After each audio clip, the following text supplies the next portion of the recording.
As a professional property manager and leasing agent, are you asking these questions that without you even knowing are costing you leases and renewals? Let me give you an example. Somebody walks into the leasing office and you walk up and say, "How can I help you?"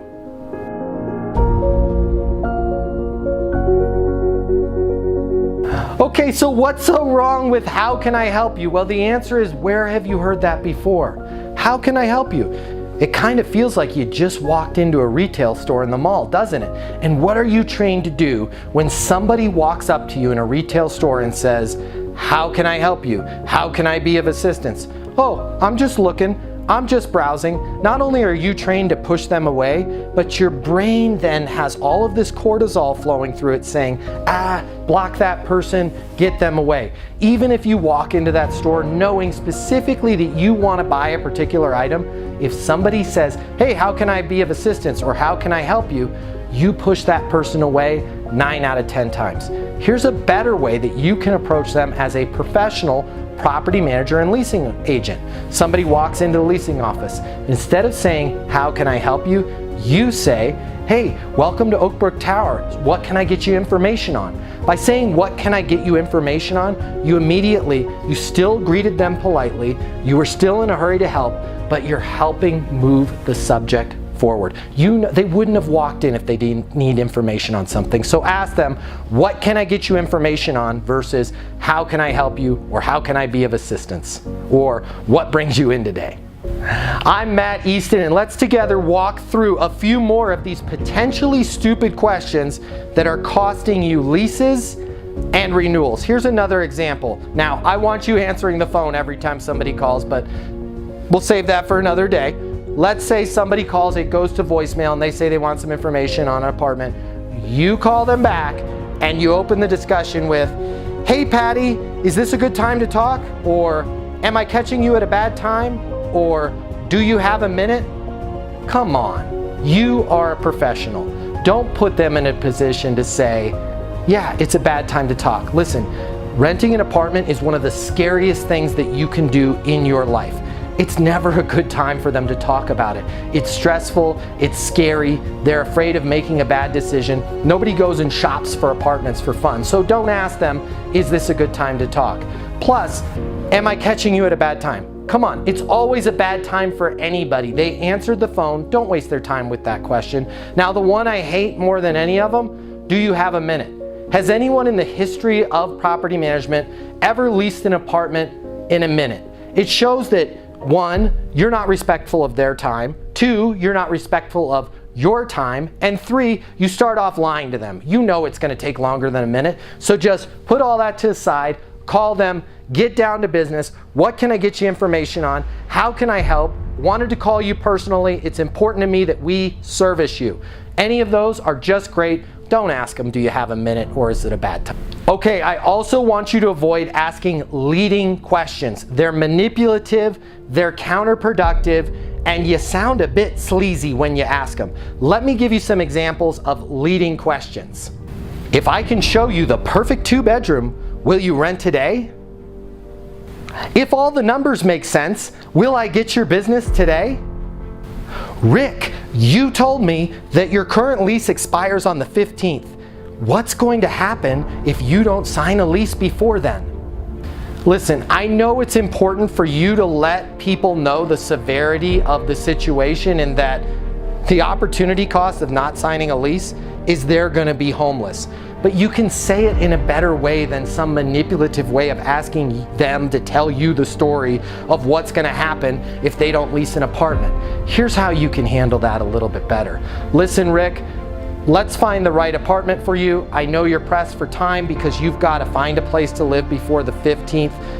I want to show you Unit 406 because I think it's a great fit. I also want to show you 209 and 307. Does that work for you?"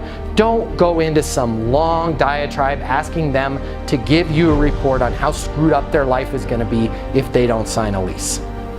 Okay, more examples of stupid questions. Anything that makes that renter have to catalog negative information about your apartment.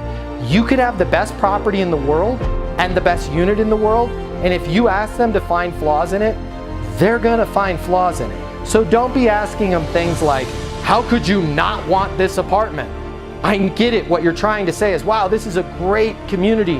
Everybody would want to live here. But don't ask the question in the negative variety and say, how could you not want this apartment? They're going to come up with answers. Wow, you know what? The closet's really small, and boy, those whole 7 steps that I had to walk up, ooh, killed me.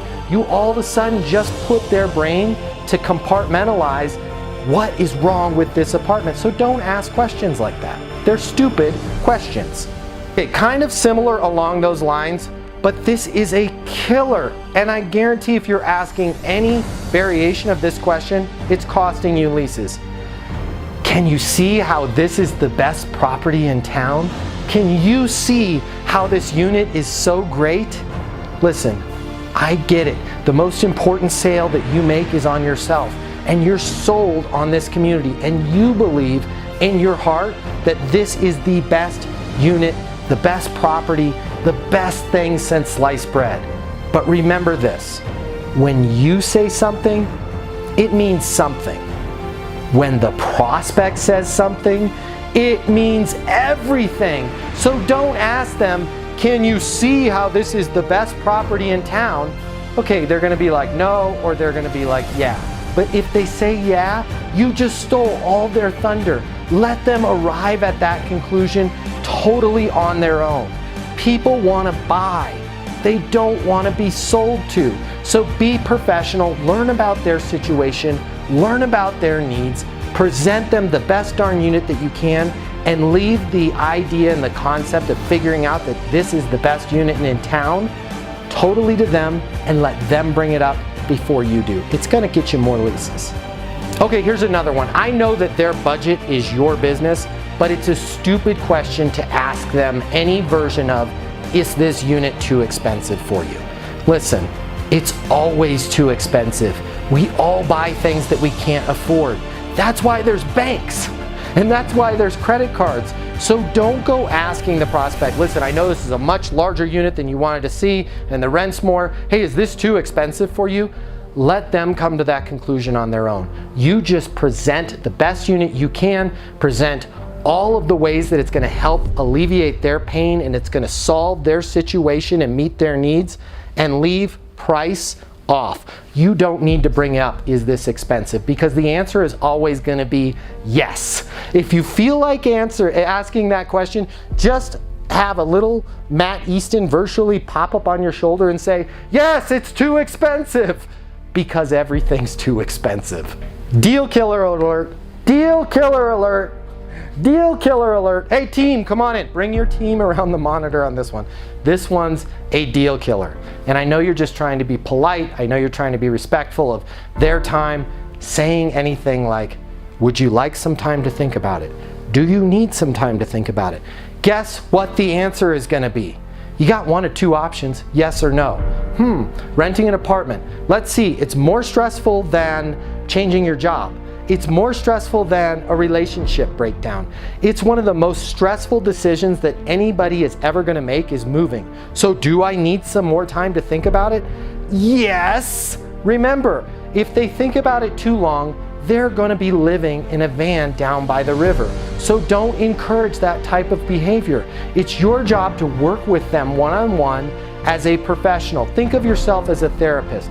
You're going to spend as much time as they need one-on-one to help them work through this decision and find the right home. You're not going to abandon them and leave them off on their own with time to think about it. Trust me, you're going to have enough, and we cover this in my boot camps all the time.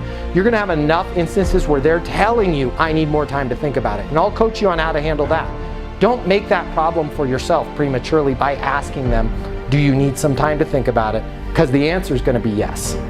Okay, stupid question, any version of, what do we need to do to get your business? What do we need to do to get you home today?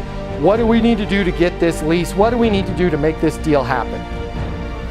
All this shows is you don't respect them.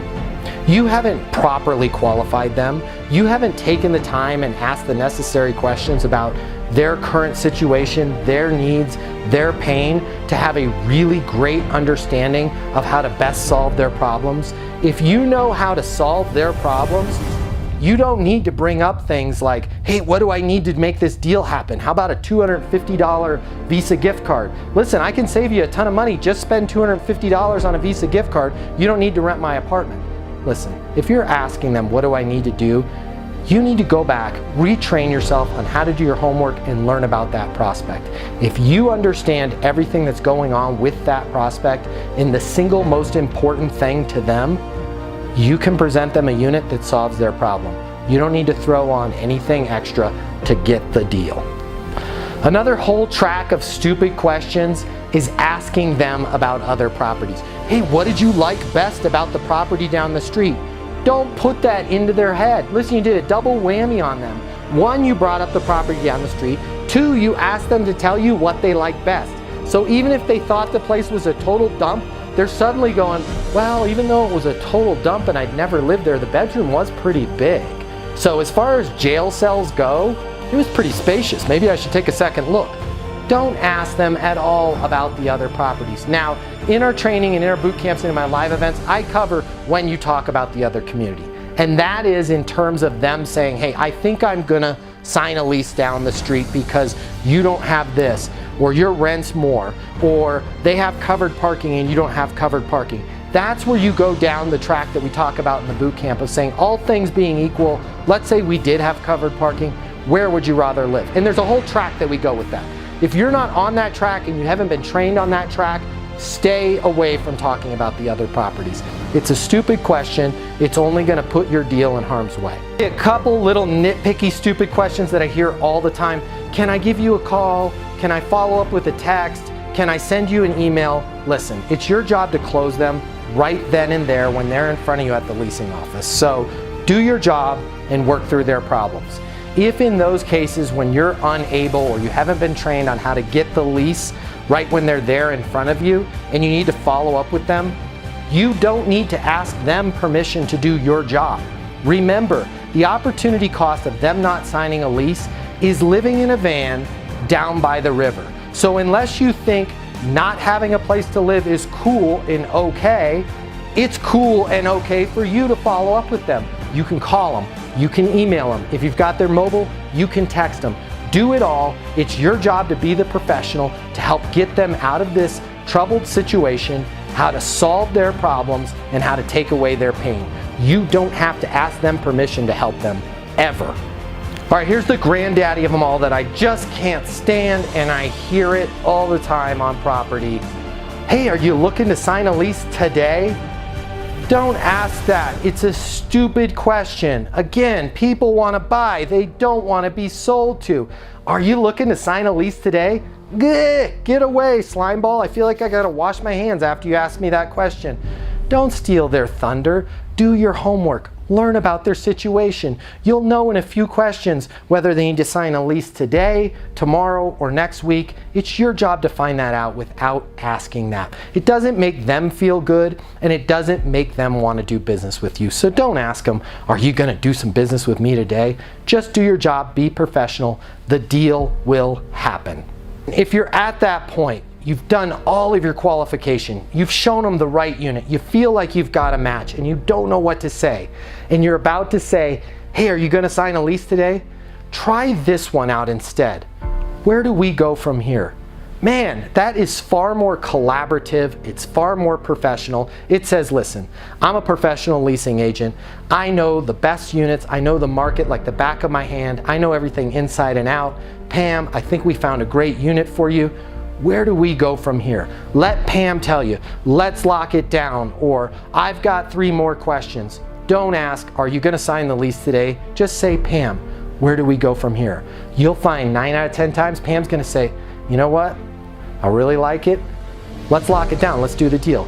To which you say, congratulations, follow me. Always, when somebody says they want the apartment, the first thing out of your mouth needs to be congratulations. Not only are you congratulating them for making an amazing decision at the best property in town, you're also congratulating them for actually making a decision and moving past this. You guys got to remember, this is a tremendously big deal for them. It's hard for them to say, I want the apartment, so congratulate them. Boom, it's done. Oh, that feels so much better. when you hear congratulations, it's like, wow, I did something, I accomplished something, now let's move on. So, hey, congratulations, follow me, let's head down to my office, let's get everything taken care of. You made an excellent choice. Listen, I'm Matt Easton, your friend in Leasing and Life.